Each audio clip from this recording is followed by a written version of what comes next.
नहीं लिखल है जब प्रदुमन परदेसी काहे लिखल बा? क्या है? सोनू यादव जौना साउंड पर हमने के गावत नहीं जा। इतना सुंदर प्यारा आउटपुट वोकल निकल। रामाशंकर यादव जी हमरा के फिर 100 रुपया पुरस्कार देनी। हम तारा से पूछल चाहत नहीं कि तारा में मजाल बा तो तू प्रदुमन परदेसी कहवा के कहवा दो। बोला चाहे कमलबास कुंवर कहवा दो, मान जा साटा का पैसा दे के जाए कहवा देबो। कही तरह से पवन सिंह कहवा देबो, खेसारी लाल यादव कहवा देबो। प्रधु पढ़ू प्रधु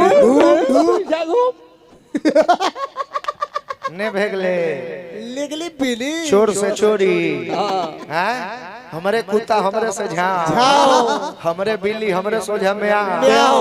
रोज घी पियावा तनी एक दिन डोल्टे पिया देम खूने बो के ज्यादा वो भर गिरत है। छोड़ दिया लय कौले है गो का कौले है? अरे कि मैं हर न चिनौटी देले धइले बापे चैनी बनावत निखैनी खैनी आ कहत रे कि सुन बुढ़ऊ का कहो बनावत नि खैनी। राम राम राम कितना गंदा विचार बा कहले है। हां अच्छा कतना बाउर लय बाई कतना बाउर गाना बाई बात एमे के कतना गंदा बा। बुढ़ऊ चाचा आ पापा में कोनो हमरा अंतर ना बुझला। काका पितिया चाचा पापा में कोनो अंतर होला भैया ना नो बोका लइका सके ना बुझाए। अब जोन चाचा से खैनी मांग के खा सकेला वो बाबू के साथ बैठ के मालो मार सके। कोई बात बा कोनो ठीक नहीं के। हालांकि चलो जौन हर मानसिकता बा पब्लिक के बीच दर्शौला हो, खुशी मिलल हो। लेकिन नायका गौले त नायका के जवाब नायके सुन देवे के तो हम तनी एगो इनका जवाब में गाई।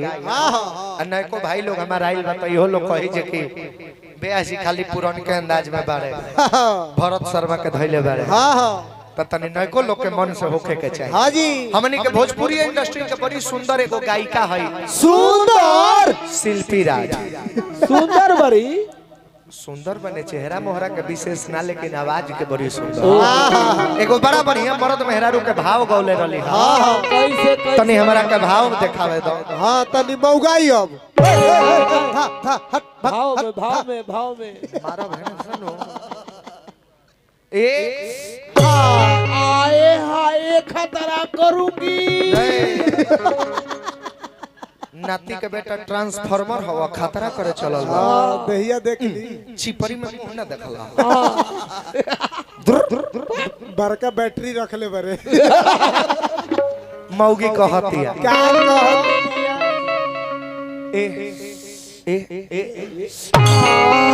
आए हाय अरे गोर लगता नहीं है मौसी। हाँ बेटा खुश रह देखा हर मौसो लोग कतना दांत फाड़ फाड़ के हंसत। मौगी कहतिया का कहतिया जे ए बलमुआ का कहतर हो तनी हेने तकबा ए ओए बालर ए तनी हेने तक आए पिया काला साड़ी लई हो कमर में छिप जा काला साड़ी लई हो कमर में छिप जा।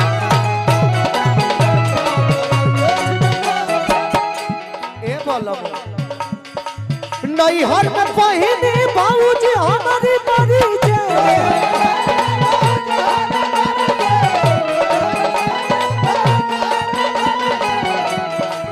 नहीं हर में पहिने बाबूजी बड़ी बड़ी जे हो सारी ससुरा में हारे सारी ससुरा में पहिन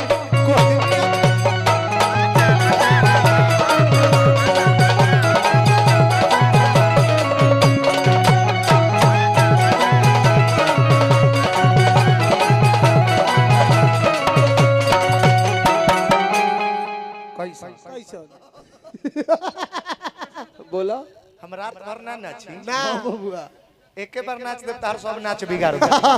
अरे सोनरा के ठुकू ठुकू आ लोहरा के एक बार में चापूट ए बाबा पियर लड्डू लईनी जे रउआ के सोहा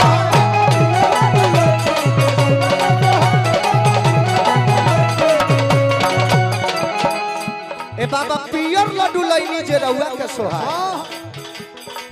ओ हीरा लड्डू से मान राउर